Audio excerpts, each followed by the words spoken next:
Good morning everyone. आज का जो हमारा टॉपिक है वो है पाल कला। पाल कला बहुत ही इंपॉर्टेंट टॉपिक है बीपीएससी के नज़रिए से। हर साल आपको क्वेश्चन यहाँ से देखने को लगभग मिल जाएगा, एक साल बीच करके। और आपको इसके बारे में जानकारी हमेशा अपने पास रखना। हो सकता है ये इंटरव्यू में पूछा जा सके, ठीक है, या तो फिर आपके मेंस के किसी सवाल में आपको दिख सकता है GS1 के। चलिए इसको स्टार्ट करते हैं। सबसे पहले इसके जो है बेसिक्स को जानेंगे। बेसिक्स क्या है इसका, कि स्टार्ट कब हुआ। 8वीं से लेकर के 12वीं शताब्दी के मध्य इसकी स्टार्टिंग आपको नजर आएगी। ये बनाया किसके लिए गया था, क्यों बनाया गया था? सबसे पहले बौद्ध अनुयायी के लिए जो है आपको दिखेगा। इनके ही पराश्रय में जो राजा अधीन हुआ करते थे, मतलब राजाओं ने जो इनको माना था, अपनाया था बौद्ध धर्म को, उन लोगों ने ही इसको बनवाया ज़्यादातर।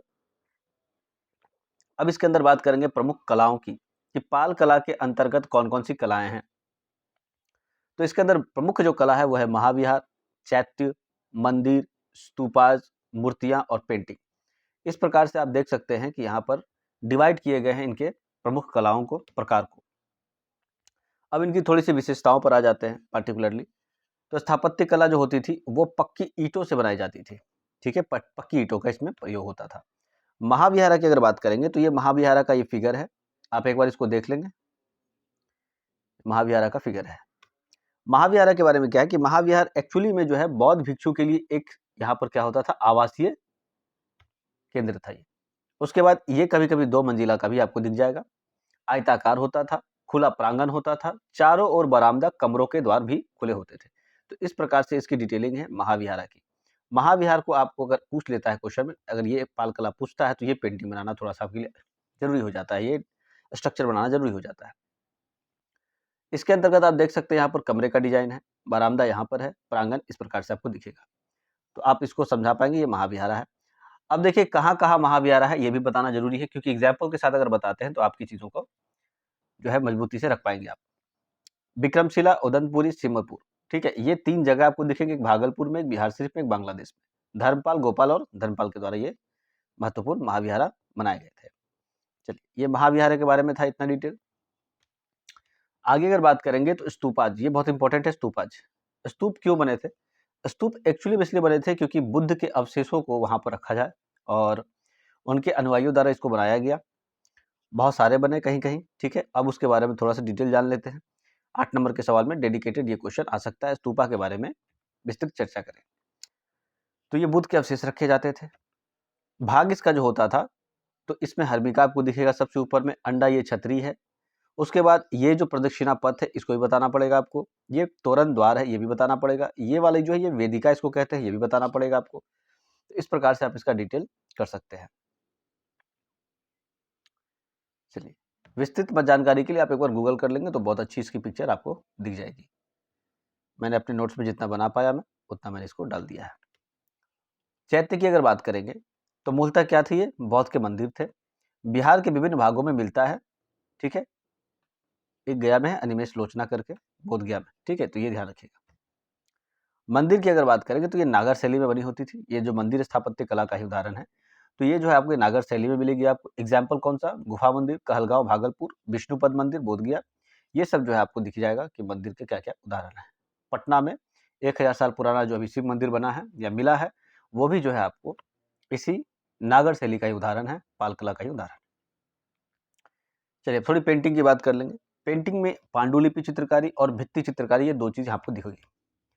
पांडुलिपि में क्या था, तांबे की जो है खेट पर लाल, काला, नीला, हरे, सफेद, बैंगनी इस्तेमाल करके ये बनाए जाते थे, ठीक है।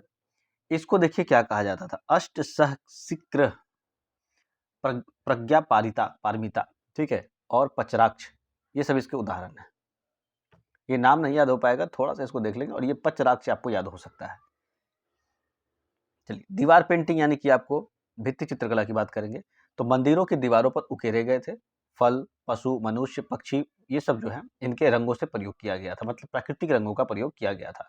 उदाहरण के लिए सरायकीला, नालंदा, मानवीय भावनाओं पर विशेष ध्यान इसमें दिया जाता था। आगे बात करेंगे मूर्तिकला की। तो इसमें कांस्य और पत्थर 2 तरह की मूर्तियां पाई जाएंगी। कांस्य वाले को और पत्थर वाले को थोड़ा समझेंगे। देखिए साँचों का उपयोग किया जाता था। उत्कृष्ट अलंकरण का प्रयोग करके इसे बहुत ज़्यादा सुंदर बनाया जाता था। अलंकरण का प्रयोग इसमें होता था। उसके बाद धीमान, विठपल, नालंदा के मूर्तिकार हुआ करते थे, जो धर्मपाल और देवपाल के समकालीन रहे हैं। तो थोड़ा सा इसके बारे में जानकारी कि कांस्य मूर्ति कला किस प्रकार से थी। एग्जाम्पल कुर्कीहार गया, गया में एक जगह है कुर्कीहार, वहाँ पे आपको इस प्रकार की मूर्तियाँ दी जाएंगी। सेकंड इसका ही फॉर्म है पत्थर की मूर्तियाँ। पत्थर की मूर्तियाँ क्या बोल रहा है इसमें कि बेसाल्ट पत्थर से निर्मित है, मुंगेर व संथाल में पाया गया था और अलंकरण भी इसमें दिखता आपको है। तो इस प्रकार से आप यहाँ पे डिटेलिंग बता सकते हैं।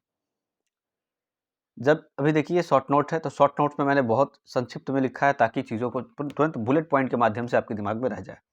लेकिन अगर आपको इसको कॉपी में उतारना है, अपने मेंस के आंसर राइटिंग में लिखना है, तो आपको वर्डिंग्स में लिखना पड़ेगा, शब्दों में लिखना पड़ेगा। जब शब्द लिखेंगे आप, तो ये बहुत ज़्यादा आपके 3 पेज, 4 पेज, 5 पेज भर सकते हैं। ठीक है? चलिए एक प्रमुख इसके एक डिपार्टमेंट में आते हैं, मतलब एक टाइप में आते हैं इसके, इसमें आलोचना पूछ लेता है कभी-कभी। आलोचना, तो आलोचना को एक बार समझेंगे। आलोचना किस प्रकार से कर सकते हैं? सिर्फ पॉइंट समझना है। धार्मिक पहलुओं पर अधिक ध्यान देना, ये आलोचना था।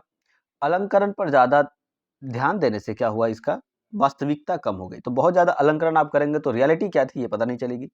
पीछे से सादी थी मूर्तियाँ और आगे से अलंकृत थी।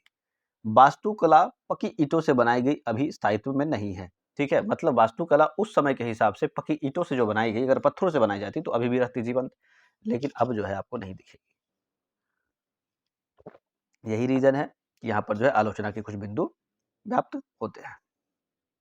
चलिए, आलोचना के कुछ और बिंदु आप देख सकते हैं। ठीक है, उसको आप अपने इंटरनेट से तैयार कर लेंगे या फिर कहीं भी आपको जो है सोर्स नज़र आता है तो वहाँ से आप कर सकते हैं।